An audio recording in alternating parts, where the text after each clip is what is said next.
Party నుండి తెలంగాణ రాష్ట్ర వ్యాప్తంగా ఈరోజు రైతులకు రైతు భరోసా డబ్బులు రైతుల ఖాతాలలో వేయాలని చెప్పేసి సిపిఐ పార్టీ కమ్యూనిస్ట్ పార్టీ ఆధ్వర్యంలో తెలంగాణ రాష్ట్ర వ్యాప్తంగా అన్ని ఎంఆర్ఓ ఆఫీసుల ముందు ధర్నా కార్యక్రమాలు జరుగుతూ ఉన్నాయి. మనం కూడా ఇక్కడ ఈ కార్యక్రమాన్ని చేపట్టినాం. ముఖ్యంగా కాంగ్రెస్ ప్రభుత్వం అధికారంలోకి రాకముందు చెప్పినటువంటి విషయం ఏంటంటే, మేము అధికారంలోకి వస్తే బీఆర్ఎస్ పార్టీ వాళ్ళు ఎకరాకు 5,000 ఇస్తా ఉన్నారు, మేము అధికారంలోకి వస్తే ఎకరాకు 7,500 రూపాయలు ఇస్తామని చెప్పారు. మరి ఇంతవరకు కూడా 16 నెలలు అవుతుంది ఈ గవర్నమెంట్ వచ్చి. మరి గత యాసంగి సీజన్లో 4,000 కోట్లు మాత్రం రైతుల ఖాతాలో రైతు భరోసా కింద వేసిరు. ఇప్పటి వరకు కూడా 1 రూపాయి కూడా రైతుల ఖాతాలో వేయనటువంటి పరిస్థితి ఉంది. మీరందరూ గమనిస్తున్నట్టుగా ఈరోజు వర్షాలు 10 రోజులుగా తెలంగాణ రాష్ట్ర వ్యాప్తంగా మరి నామమాత్రం వర్షాలు పడతా ఉన్నాయి. ఈ వర్షాలు పడ్డ తర్వాత రైతులందరూ కూడా ప్రభుత్వ సాయం కోసానికి ఎదురు చూస్తూ ఉన్నారు. మాకెప్పుడు రైతు భరోసా డబ్బులు వేస్తామని చెప్పేసి ఎదురు చూస్తూ ఉన్నారు. ముఖ్యమంత్రి రేవంత్ రెడ్డి చెప్పిన మాట ఏంటంటే 7,500 వేస్తామని చెప్పారు. కానీ 7,500 రూపాయలు వేయకుండా రైతుల ఖాతాలలో యాసంగి సీజన్లో 6,000 రూపాయలు మాత్రమే వేసిరు. ఇప్పుడు రైతులు ఇబ్బందుల్లో ఉన్నారు కాబట్టి 7,500 రూపాయలు వేయాలని చెప్పేసి మేము సిపిఐ పార్టీగా డిమాండ్ చేస్తూ ఉన్నాం. కాబట్టి మరి రైతులందరూ కూడా చాలా ఇబ్బందులు పడుతూ ఉన్నారు. రైతు రుణమాఫీ కూడా చాలా మందికి రుణమాఫీ జరగలేదు. రుణమాఫీ 2 లక్షల లోపు రుణమాఫీ చేస్తామన్నారు, ఇంత కూడా చేయనటువంటి పరిస్థితి ఉంది. కాబట్టి దీన్ని గమనించాలని చెప్పేసి మీ అందరికీ కూడా విజ్ఞప్తి చేస్తూ ఉన్నాం. తెలంగాణ రాష్ట్రంలో 50 లక్షల మంది రైతులు ఉన్నారు. మరి ఇప్పుడు ప్రస్తుతానికి కావాల్సింది 7,330 కోట్లు మరి రైతులకు కావాలి. రైతుల ఖాతాలలో ఈ డబ్బులు వేయాలని చెప్పేసి మేము కమ్యూనిస్ట్ పార్టీగా ప్రభుత్వాన్ని డిమాండ్ చేస్తూ ఉన్నాం. రైతులందరూ కూడా చాలా ఇబ్బందికరమైనటువంటి పరిస్థితిలో ఉన్నారు. మరి పెట్టుబడి సాయం కోసానికి ఎదురు చూస్తూ ఉన్నారు. కాబట్టి ఖచ్చితంగా రైతుల ఖాతాల్లో డబ్బులు వేయాలని చెప్పేసి ఈ సందర్భంగా తెలియజేస్తూ ఉన్నాం. ముఖ్యంగా ఇంకొక విషయం ఏంటంటే, ఇందిరమ్మ ఇల్లు అందరికి ఇస్తామని చెప్పారు.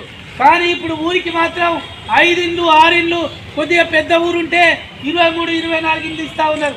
ఆ ఇళ్ళను కూడా కాంగ్రెస్ పార్టీ వాళ్ళు ఎవరుంటే వాళ్ళకే ఇస్తూ ఉన్నారు తప్ప మిగతా ఏ పార్టీలో బీదోడున్నా వారికి ఇచ్చేటువంటి పరిస్థితి లేదని చెప్పేసి మనం అందరం కూడా గమనించాలి.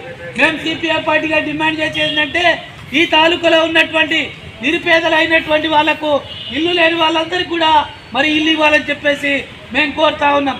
నిబంధన ఏం పెట్టిరంటే, అధికారులే రావాలి, ముక్కు వేయాలి, వాళ్ళు ఇచ్చిన గైడెన్స్ ప్రకారంగానే ఇందిరమ్మ ఇల్లు కట్టుకోవాలని చెప్తా ఉన్నారు. ఇవాళ రేపు 5 లక్షలకు ఏమీ వస్తలేదు.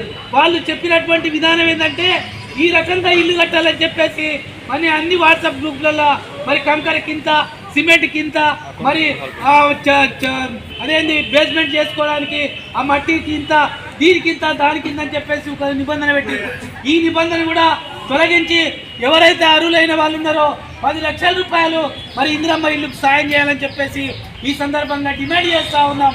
మరి అచ్చంపేట నియోజకవర్గ పరిధిలో ఉన్నటువంటి వాళ్ళందరికీ కూడా కట్టుకునే స్తోమత ఉన్నట్టు ప్రతి ఒక్కరికి ఇల్లు లేని వాళ్ళందరికీ కూడా ఇల్లు ఇవ్వాలని చెప్పేసి ఈ సందర్భంగా సిపిఐ పార్టీగా మేము డిమాండ్ చేస్తూ ఉన్నాం.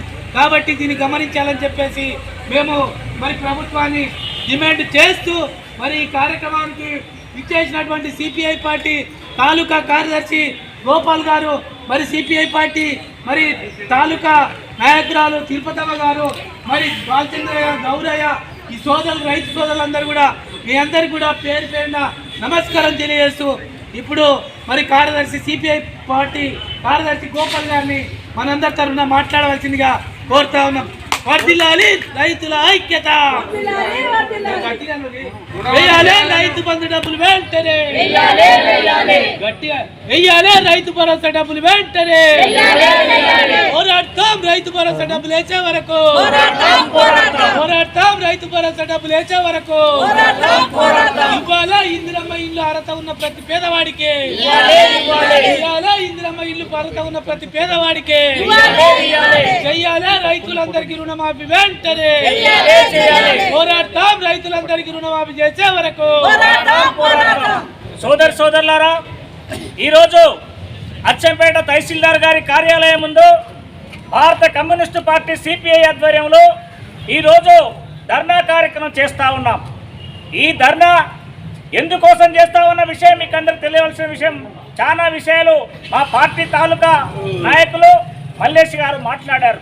సోదరులారా, ఓడ దాటే వరకు ఓడమల్లయ్య, ఓడ దాటినాక బోడమల్లయ్య అన్నట్టు గత ప్రభుత్వాలు ఏమి చేయలేదు, ఆ ప్రభుత్వాలు ప్రజలకేమి న్యాయం చేయలేదు, వారికన్నా ఎక్కువ మేము అరచేతిలో బెల్లం పెట్టి చూపిస్తామని చెప్పారు కాంగ్రెస్ గవర్నమెంట్ వచ్చే ముందు.